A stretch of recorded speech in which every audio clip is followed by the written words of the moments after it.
तो मैंने अपनी पिछली सोलो लेवलिंग वीडियो में आप सभी को रूलर्स, मोनार्क्स और एब्सोल्यूट बीइंग के बारे में थोड़ा बहुत बताया था। उस वीडियो को देखकर कुछ लोग एकदम गुस्सा ही हो गए कि भाई तुम तो आधी अधूरी बात बता रहे हो, पूरी बात बताओ, सब बताओ पास्ट में क्या हुआ था। ठीक है, मैं सुन लिया आपकी बात। आज की वीडियो में मैं सब डिटेल में बताऊंगा। जी हाँ, हम सोलो लेवलिंग में दिखने वाले सारे गॉड्स को एक्सप्लेन करेंगे।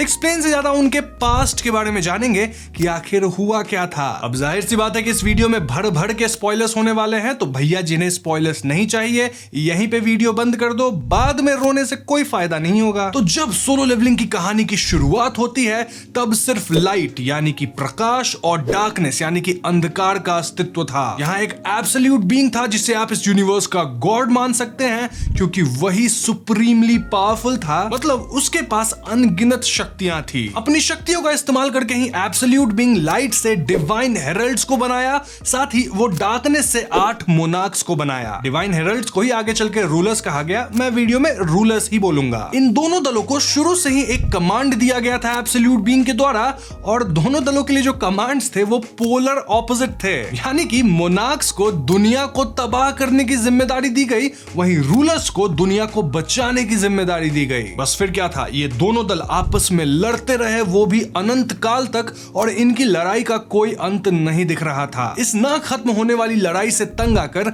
एक दिन the most brilliant fragment of light यानी कि एक रूलर हमारे एब्सोल्यूट बीइंग के पास जाता है। वो एब्सोल्यूट बीइंग से पूछता है कि आप हमें कुछ एक्स्ट्रा पावर्स क्यों नहीं दे देते ताकि हम मोनार्क्स को खत्म करें, जिससे ये लड़ाई भी खत्म हो। क्या आपको इस जंग में मरने वाले सैनिकों की चीख सुनाई नहीं देती एब्सोल्यूट बीइंग? आप बस एक बार हमारी मदद करें और फिर आप देखें कि कैसे हम दुश्मनों का सर काट के आपके कदमों पे रख देंगे। वेल, अब ये डायलॉग्स तो रूलर का बहुत ही बढ़िया था, लेकिन इन डायलॉग्स को सुन के भी एब्सोल्यूट बीइंग कोई रिप्लाई नहीं देता है। Now this was the moment जब रूलर्स को पता चल गया कि एब्सोल्यूट बीइंग को दिन दुनिया से कोई मतलब नहीं है। जी हाँ, लिटरली ये बस मजे लेने बैठा है, तभी तो ये रूलर्स और मोनार्क्स को आपस में लड़वाता है ताकि उसका एंटरटेनमेंट होता रहे। एब्सोल्यूट बीइंग के 3 कमांडमेंट्स थे। पहला कि सभी लोग एब्सोल्यूट बीइंग को वर्शिप करेंगे, और दूसरा कि सभी लोग एब्सोल्यूट बीइंग को प्रेज करेंगे। प्रेज कैसे होगा? वेल, जो बैटल क्राइज होता है उसको एब्सोल्यूट बीइंग को ऑफर करना होगा। एंड तीसरा कमांडमेंट कि वो लोग लॉयल रहेंगे एब्सोल्यूट बीइंग के प्रति, चाहे वो लॉयल्टी तन से हो, मन से हो, या फिर उनके खून से। अब अगर आपको याद हो तो कार्टेनियन टेंपल्स में भी काइंड ऑफ यही 3 रूल्स थे। वैसे इस कमांडमेंट में यह भी लिखा था कि जो भी इन 3 रूल्स को फॉलो नहीं करता है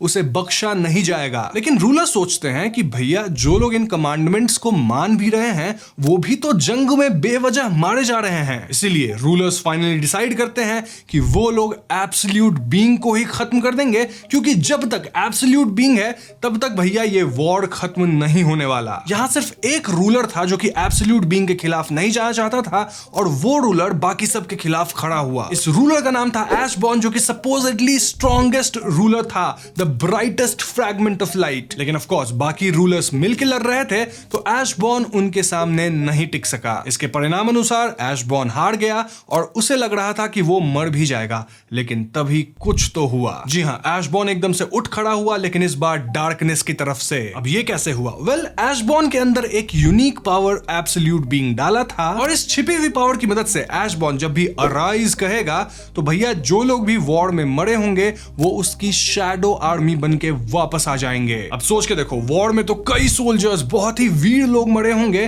तो भैया एशबॉर्न लिटरली उन सभी को अराइज करके अपनी शैडो आर्मी में शामिल कर सकता है। अब मेरे हिसाब से ये पावर एब्सोल्यूट बीइंग एशबॉर्न को ही इसीलिए दिया था क्योंकि उसे पता था कि एशबॉर्न उसके खिलाफ नहीं जाएगा। ये कहीं लिखा नहीं है, मैं अपने मन से बोल रहा हूं। लेकिन हाँ, ये जरूर होता है कि इस नई आर्मी के साथ एशबॉर्न एब्सोल्यूट बीइंग को बचाने निकलता है, लेकिन जब तक वो एब्सोल्यूट बीइंग के पास पहुंचता है बहुत देर हो चुकी थी, क्योंकि रूलर्स लोग एब्सोल्यूट बीइंग को मार चुके थे। ओके, आगे की कहानी जानने से पहले मैं एक कॉमन क्वेश्चन एड्रेस कर देता हूं जो कि आप सबके दिमाग में अभी आ रहा होगा। वो क्वेश्चन ये है कि एब्सोल्यूट बीइंग तो क्रिएटर था ना, द मोस्ट पावरफुल, ओमनीपोटेंट, और जो भी वर्ड होता है ये सब, तो भैया वो हार कैसे गया रूलर्स से? वेल, भले एब्सोल्यूट बीइंग एक क्रिएटर था, वो वॉरियर नहीं था। वो हर चीजें क्रिएट कर सकता था, उसके पास इनफाइनाइट पावर थी, लेकिन भैया वो लड़ नहीं सकता था, खुद को डिफेंड नहीं कर सकता था, उसके लिए भी उसे चीजें क्रिएट करनी पड़ती। लेकिन इससे पहले वो कुछ कर पाता, रूलर्स गए उसको मार डाले। तो हाँ, इस तरह से एब्सोल्यूट बीइंग मारा गया। तो हाँ, क्लियर हो गया ना ये वाला डाउट। चलो अब वापस से आते हैं अपन स्टोरी पे। तो एब्सोल्यूट बीइंग को ही मारने के बाद ये जो हेरल्ड्स हैं वो खुद को रूलर्स कहने लगे थे। मैं शुरू से ही रूलर्स कह रहा हूं ताकि कंफ्यूजन ना हो। ये रूलर्स एब्सोल्यूट बीइंग के द्वारा बनाए गए कुछ पावरफुल टूल्स को हथिया लिए जिसकी मदद से वो मोनार्क्स को हरा सके। इनका सबसे पहला शिकार बना लेगाई, जो कि मोनार्क ऑफ जेनेसिस है, जिसे हम किंग ऑफ जायंट्स भी कहते हैं। जी हाँ, रूलर्स लिटरली लेगाई को चेन्स में जकड़ के काइंड ऑफ बंदी बना लिए। अब इससे बैलेंस ऑफ पावर हिल गया क्योंकि भैया रूलर्स अब ज्यादा ताकतवर हो गए थे मोनार्क से। अब इसी सिचुएशन का फायदा उठा के अपना ऐशबॉर्न मोनार्क से हाथ मिला लिया और तब से ही वो जाना जाने लगा एज द शैडो मोनार्क। अब ऐशबॉर्न के दल बदल लेने से एक बार फिर से पावर काइंड ऑफ इक्वल हो गया था और एक जंग छिड़ गई फिर से, जो कि सदियों तक चलती रही। कहने का मतलब कि शैडो मोनार्क के कारण पावर अब बैलेंस हो गया था और कुछ फायदा नहीं हुआ एब्सोल्यूट बीइंग को मार के। इनफैक्ट अगर आप सोच के देखो तो जितनी लंबी लड़ाई चलेगी उतना ही रूलर्स का घाटा है, क्योंकि भैया शैडो मोनार्क तो मरे हुए लोगों को अपनी आर्मी में जमा कर लेगा। और ऐसा ही होता है क्योंकि एक पॉइंट पे शैडो मोनार्क इतना पावरफुल हो गया था कि उसकी आर्मी लीजन ऑफ डूम तक को टक्कर दे सकती थी। अब लीजन ऑफ डूम क्या है? वेल, ये एक आर्मी है जिसे king of blaze dragons rule करता है। बेसिकली सबसे स्ट्रॉन्गेस्ट था वो। तो इस पॉइंट पे अब ना सिर्फ रूलर्स ही ऐशबॉर्न से डर रहे थे, बल्कि मोनार्क्स को भी डर लगने लग गया था, क्योंकि भैया ये कुछ ज्यादा ही ओवरपावर्ड हो रहा है। तो इसी डर के कारण दो मोनार्क्स चोरी छुपे हाथ मिलाते हैं और अपने शैडो मोनार्क पे धावा बोल देते हैं। इस लड़ाई में शैडो मोनार्क की आर्मी को भारी नुकसान होता है, लेकिन हाँ, अपना शैडो मोनार्क ऐसे ही थोड़ी हार मान लेता। वो इन दोनों मोनार्क्स को विश्वासघात के लिए खूब पीटता है, मतलब एकदम सजा देता है काइंड ऑफ। वैसे मैं आपको बता दूं कि ये दो मोनार्क्स थे, द फैंग मोनार्क और डीमन किंग बैरन, जिसे मोनार्क ऑफ व्हाइट लाइट भी कहा जाता है। व्हाइट लाइट या white flames, either of the two, मैं थोड़ा सा भूल रहा हूं। अब लड़ाई के अंत में फैंग मोनार्क अपनी आर्मी को वहीं छोड़ के भाग निकलता है, लेकिन बैरन इतना लक्की नहीं था। बेसिकली डीमन किंग बैरन को विश्वासघात का अंजाम भुगतना पड़ता है, जो कि था मतलब कि वो मारा गया किसके हाथों? द शैडो मोनार्क के हाथों। अब जैसे ही बैरन मरा, ऐशबॉर्न यानी कि द शैडो मोनार्क के आसपास रूलर्स आ गए और वो उसे घेर लिए। अब आपको लग रहा होगा कि रूलर्स मिलके ऐशबॉर्न को पेल देंगे, लेकिन ऐसा बिल्कुल भी नहीं हुआ, क्योंकि भैया रूलर्स यहाँ ऐशबॉर्न से माफी मांगते हैं। जी हाँ, वो कहते हैं कि एक टाइम पे तुम ब्राइटेस्ट फ्रैगमेंट ऑफ लाइट हुआ करते थे, लेकिन अब देखो तुम क्या कर रहे हो, तुम्हारे साथ क्या हो गया है। हम तुमसे हाथ मिलाने आए हैं, साथ ही तुम्हें सॉरी बोलने आए हैं जो भी हमने तुम्हारे साथ पहले किया उसके लिए। अब आपका शातिर दिमाग सोच रहा होगा कि भैया रूलर्स ऐशबॉर्न से दोस्ती करने क्यों आए हैं? वेल, क्योंकि वो अच्छे लोग हैं, तुम्हारी तरह कपटी नहीं है। हर चीज में एकदम अपना पॉलिटिक्स मत घुसाया करो यार तुम लोग। उनके मन में लिटरली ऐशबॉर्न के लिए रिस्पेक्ट था, क्योंकि देखा जाए तो एक टाइम पे पूरे रूलर्स की आर्मी को ऐशबॉर्न ही काइंड ऑफ लीड करता था। लेकिन ऐशबॉर्न अपना जिद्दी, वो कहता है कि तुम सब रूलर्स ने मिलके मेरे मास्टर को मार डाला, तो मैं तुम लोगों से हाथ नहीं मिलाऊंगा, तुम लोग मुझे यहीं पे मार के गिरा दो। ये सब सुनने के बाद भी रूलर्स ऐशबॉर्न को नहीं मारते, इनफैक्ट माफी मांगते हैं और वहां से निकल लेते हैं। अब इन रूलर्स का बड़ा दिल देख के ऐशबॉर्न को भी कहीं ना कहीं शर्मिंदगी महसूस होती है और इसीलिए वो हाइडिंग में चला जाता है। वैसे हाइडिंग में जाने का एक और रीजन था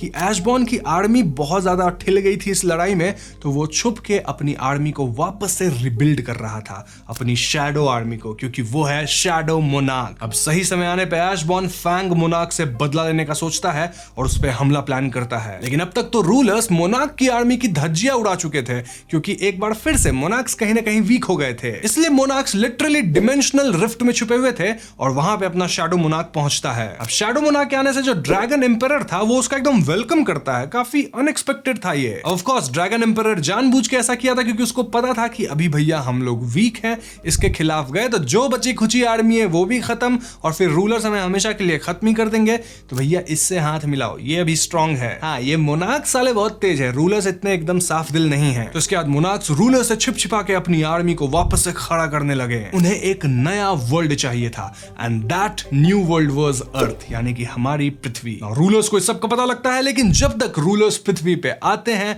मोनार्क्स यहाँ तहलका मचा चुके थे और पृथ्वी हो गई थी बर्बाद, एकदम खत्म, सब गए, सब ह्यूमंस गए। तुम्हें क्या लगा था बच जाएगा अर्थ? कुछ नहीं बचा, सारे ह्यूमंस मारे गए। तो तुम बोलोगे कि फिर अभी क्या हो रहा है, अभी ह्यूमंस कैसे एग्जिस्ट कर रहे हैं भैया इस सोलो लेवलिंग के वर्ल्ड में? बताता हूँ, चिल करो, इतना क्यों हड़बड़ा रहे हो भाई। बेसिकली बेसिकली यहाँ पे आता है एक ट्विस्ट। तो रूलर्स इस गलती को सुधारने के लिए एक बहुत ही डिवाइन टूल का इस्तेमाल करते हैं। इस टूल को एब्सोल्यूट बीइंग का एक टैबू टूल भी कहा गया था, जिसका इस्तेमाल नहीं करना चाहिए। ये डिवाइन टूल था द चैलिस ऑफ रिबर्थ, जो कि समय को 10 साल पीछे ले जा सकता था। मतलब देखा जाए तो 10 साल अगर हम पीछे चले जाए तो उस टाइम तो अर्थ अच्छा था ना, ह्यूमंस भी अलाइव थे, तो उस समय पे हम वापस पहुंच गए, क्योंकि द चैलिस ऑफ रीबर्थ का इस्तेमाल करते हैं रूलर्स। अब 10 साल पीछे जाने के बाद रूलर्स और मोनार्क्स अर्थ पे ही भिड़ते हैं, लेकिन भैया अंजाम फिर से वही होता है। क्यों? क्योंकि जब इन दो बहुत भयानक दलों की लड़ाई होगी तो इस भयावह से लड़ाई में हम ह्यूमंस क्या बच पाएंगे? तो हाँ, ये दोनों लड़े, आउटकम जो भी हुआ, चाहे मोनार्क जीते या फिर चाहे अपने रूलर्स जीते, एक आउटकम श्योर था कि ह्यूमैनिटी तो खत्म होगी, हम ह्यूमंस तो मारे जाएंगे। देखा जाए तो हमारे सराउंडिंग में इतना मना था भी नहीं कि भैया हम इस लड़ाई के आफ्टरमाथ को सरवाइव कर सके। तो ऐसे में कई बार द चैलिस ऑफ रीबर्थ का इस्तेमाल किया जाने लगा। हर बार ये लोग अलग स्ट्रैटेजी बनाते थे, रूलर्स की अलग स्ट्रैटेजी, मोनार्क्स की अलग स्ट्रैटेजी, लेकिन रिजल्ट वही, ह्यूमैनिटी खत्म। तो ऐसे में रूलर्स फैसला लेते हैं कि भले ही वो पूरी ह्यूमैनिटी को नहीं बचा सके, लेकिन वो एट लिस्ट कुछ ह्यूमंस को बचा देंगे, जिससे हमारा सिविलाइजेशन एटलीस्ट पूरी तरह से खत्म नहीं होगा। और अगर कुछ ह्यूमंस बच जाएंगे तो बाद में सोसाइटी भी धीरे धीरे डेवलप हो ही जाएगी, अगर लड़ाई में रूलर्स जीत जाते हैं तो यहीं से शुरू होता है अवेकनिंग वाला खेल। जी हाँ, जिसमें ह्यूमंस को भी पावर्स मिलने लग गए थे, और वही अवेकेंड ह्यूमंस ही तो हंटर्स बनते हैं। अब यहाँ मैं एक बात क्लियर कर दूं कि जब भी चैलिस ऑफ रीबर्थ का इस्तेमाल होता है तो उसका असर रूलर्स और मोनार्क्स पे ही पड़ता है, लेकिन वो कुछ भूलते नहीं है। यानी कि उन्हें याद रहेगा कि लास्ट साइकिल में क्या हुआ, लेकिन 10 साल पीछे अगर टाइम जाएगा तो मान के चलो कोई मर गया था तो वो 10 साल पहले जिंदा था तो वो जिंदा हो जाएगा, बस मेमोरी रहेगा। लेकिन ह्यूमैनिटी के साथ ऐसा नहीं, ह्यूमैनिटी का सब वाइब, मेमोरी, लाइफ जो है सब खत्म। तो ऐसे में जाहिर सी बात है कि मोनार्क्स भी अपना प्लान बहुत ज्यादा रिफाइन कर चुके थे, वो भी समझ गए थे कि यहाँ क्या खेल हो रहा है। मोनार्क्स लिटरली उस दिन का इंतजार कर रहे थे जब चैलिस ऑफ रीबर्थ काम करना बंद कर देगा। जी हाँ, एब्सोल्यूट बीइंग के टूल्स में लिमिटेड मैजिक है, कोई भी पावर इनफाइनाइट नहीं होती। चैलिस ऑफ रीबर्थ भी अब काइंड ऑफ सूखने लग गया था मैजिक से, तो हाँ अब कुछ ही बार और इस्तेमाल हो सकता था। तो अब जैसे रूलर्स हम ह्यूमंस को पावर्स दे रहे थे, मतलब हमें अवेकन कर रहे थे ताकि हम किसी तरह उनकी लड़ाई को सरवाइव कर सकें, वैसे ही मोनार्क्स भी हमारी वर्ल्ड में मैनिफेस्ट करने की कोशिश कर रहे थे ह्यूमंस की शरीर को बोरो करके। तभी तो हमारी दुनिया में मॉन्स्टर्स भी आ रहे थे। तो अब समझे तुम लोग क्यों अचानक 10 साल पहले से गेट्स खुलने लग गए, एकदम से डंजन्स आने लगे, मॉन्स्टर्स आने लगे, अवेकेंड ह्यूमंस आने लगे, वो लोग मॉन्स्टर से लड़ने लगे, एंड ये सब जो हंटर वाला खेल शुरू हुआ। प्लान ये था कि रूलर्स के मना को एक्सप्लॉइट करके पूरे वर्ल्ड में अनलीश कर दिया जाएगा, ताकि पूरा वर्ल्ड एक जायंट ट्रैप बन जाएगा। ये प्लान बेसिकली किसका था? मोनार्क्स का। बाप रे, समझ रहे हो कितना प्लानिंग प्लॉटिंग हो रहा है। दोनों दल अपने तरफ से ह्यूमैनिटी को मैनिपुलेट कर रहे थे, और यहाँ हम ह्यूमंस को कुछ पता ही नहीं, हम लोग हंटर खेलने में बिजी हैं। अरे मुझे चक्कर आने लग गया अब। खैर, तो शैडो मोनार्क और मोनार्क ऑफ डिस्ट्रक्शन बहुत ज्यादा पावरफुल थे, और उनको किसी ह्यूमन बॉडी में मतलब रख पाना काइंड ऑफ इम्पॉसिबल था। वैसा मतलब होना चाहिए ह्यूमन भी। तभी आया पिक्चर में आर्किटेक्ट, जो कि पूरे सिस्टम को डिजाइन किया। अरे वही सिस्टम जो मैंने पिछली वीडियो में बताया था, कार्डनन टेंपल वाला। फिर जिन्वू कैसे चुना गया वो भी मैंने पिछली वीडियो में बताया था ना, कि हाँ इसको शैडो मोनार्क खुद ही चुना था। बल्कि आर्किटेक्ट को तो बहुत स्ट्रॉन्ग सा बंदा चाहिए था, लेकिन जिन्वू को ऐसा इंसान चाहिए था जो कि मौत को इतने करीब से एक बार नहीं कई बार देखा हो। एंड देन ये सिस्टम है जहां से जिन्वू लेवल अप करेगा, क्वेस्ट्स को कंप्लीट करेगा, पावरफुल होता जाएगा, और धीरे धीरे उसको शैडो मोनार्क की पावर मिलती जाएगी। अब इसके आगे क्या हुआ वो किसी और वीडियो में बात करेंगे, क्योंकि भैया पहले आपको मुझे बताना होगा सिस्टम के बारे में पूरा, देन आपको जिन्वू के सारे जो उसके शैडोज हैं, मॉन्स्टर, सबके बारे में बताना होगा। देन कई और हंटर्स हैं भाई स्ट्रॉन्ग वाले, उन पे बात करेंगे, उनकी पावर्स पे चर्चा करेंगे, एंड में कौन सी फाइट हुई, किसके किसके बीच घमासान युद्ध हुआ, कौन जीता, बहुत कुछ है कवर करने को। एक वीडियो में नहीं होगा, आएगा 7-8 वीडियो एकदम लगातार, मजा आने वाला है तुमको। लेकिन जैसा मैंने वीडियो के स्टार्ट में प्रॉमिस किया था कि मैं गॉड्स ऑफ सोलो लेवलिंग की पूरी हिस्ट्री आपको बता दूंगा, और यहीं पे पूरी हिस्ट्री हुई डन, वीडियो समाप्त। कुछ मिस्टेक हुआ हो तो माफ करना, और कुछ डाउट हो तो कमेंट्स में पूछ लेना। अब वीडियो पसंद आई हो तो वीडियो को लाइक करना, शेयर करना, साथ ही कई और वीडियो जैसा मैंने आपको बताया, जैसे कि सबसे इंटरेस्टिंग तो मुझे लग रहा है वो जिन्वू के फैमिलियर्स के बारे में आपको बताना। तो हाँ, उन वीडियोस को मिस करना नहीं चाहते हो, चैनल को सब्सक्राइब भी कर लेना, और लगे हाथों मुझे इंस्टाग्राम पे, ट्विटर पे, डिस्कॉर्ड पे, सब जगह फॉलो कर लो, सबका लिंक डिस्क्रिप्शन में है। वीकली आके सोलो लेवलिंग पे एकदम 1-on-1 बात करेंगे डिस्कॉर्ड पे अपन, और साथ ही वीडियो पे कम से कम 15 के लाइक्स कर दो कंप्लीट, तभी तो करूंगा आगे और वीडियोस। मजा आएगा जब आप लोग मोटिवेशन दोगे, तब काम करने में थोड़ा और मजा आता है। I'll see you guys in the next one. Peace out.